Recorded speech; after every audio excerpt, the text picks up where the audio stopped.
Robot শব্দটির সাথে আমরা সবাই কম বেশি পরিচিত। এই শব্দটি দিয়ে আমরা এমন এক ধরনের যন্ত্রকে বোঝাই যেটি মানুষের কর্মকাণ্ডের অনুরূপ কর্মকাণ্ড করতে পারে। বিজ্ঞান, ইঞ্জিনিয়ারিং এবং প্রযুক্তির সমন্বয়ে গঠিত যে বিষয়টি রোবটের ধারণা, নকশা, উৎপাদন, কার্যক্রম কিংবা ব্যবহার বাস্তবায়ন করতে পারে তাকে রোবোটিক্স বলা হয়ে থাকে। রোবট কথাটি বলা হলে যদিও সাধারণভাবে আমরা মানুষের আকৃতির একটি যন্ত্র কল্পনা করি, কিন্তু প্রকৃত রোবট তার কাজের উপর নির্ভর করে যে কোনো আকারের বা আকৃতির হতে পারে। আজ থেকে এক যুগ আগেও রোবটের মূল ব্যবহার গাড়ির ওয়েল্ডিং কিংবা স্ক্রু লাগানোর মাঝে সীমাবদ্ধ ছিল। প্রযুক্তির উন্নতির সাথে সাথে রোবটের কার্যপরিধিও বেড়ে যেতে শুরু করেছে এবং এমন কোনো কাজ নেই যেখানে রোবট ব্যবহার করা হচ্ছে না। রোবটের গঠনের ৩টি নির্দিষ্ট বিশেষত্ব রয়েছে। সেগুলো হচ্ছে: একটি রোবট যে নির্দিষ্ট কাজ করার জন্য তৈরি হয় তার উপর নির্ভর করে একটি বিশেষ যান্ত্রিক গঠন হয়ে থাকে। রোবটের যান্ত্রিক কাজ করার জন্য বিদ্যুৎ ব্যবহারের ব্যবস্থা থাকতে হয়। রোবটকে কম্পিউটার প্রোগ্রামিং দিয়ে নিয়ন্ত্রণ করা হয়।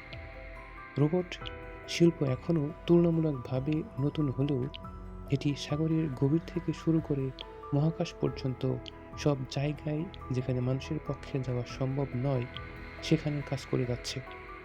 রোবটের ব্যাপক ব্যবহার রয়েছে।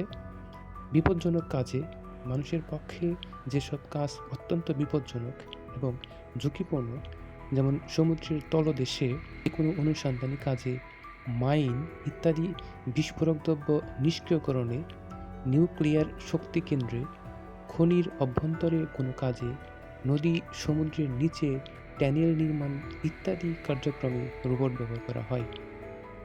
শিল্প কারখানায় শিল্প উৎপাদন কাজে, শিল্প কারখানার ভারী বস্তু নড়াচড়া করানোর, প্যাকিং, সংযোজন, পরিবহন ইত্যাদি শ্রমসাধ্য কাজ ছাড়াও কম্পিউটার এইডেড কাজে রোবোটিক্স এর ব্যবহার রয়েছে।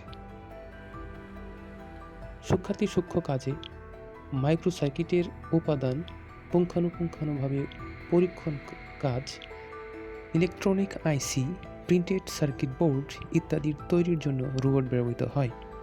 চিকিৎসা ক্ষেত্রে সার্জারি, জীবাণু মুক্তকরণ, ওষুধ বিতরণ ইত্যাদি কাজে রোবটের ব্যবহার হয়।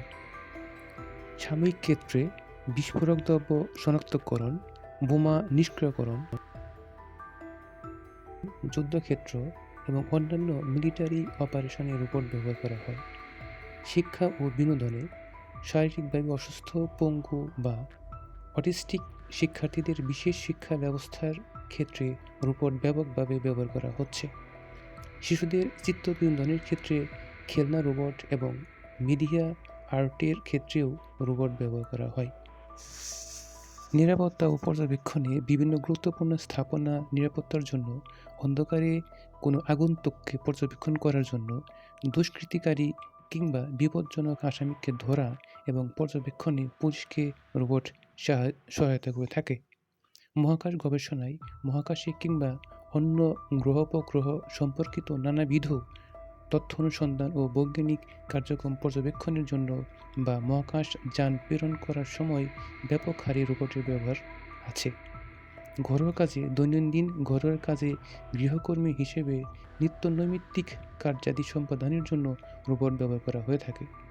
ভবিষ্যতে রোবটের সাথে কৃত্রিম বুদ্ধিমত্তা আরও ব্যাপকভাবে সম্পৃক্ত করে রোবটকে অনেক নতুন নতুন কাজে ব্যবহার করা হবে।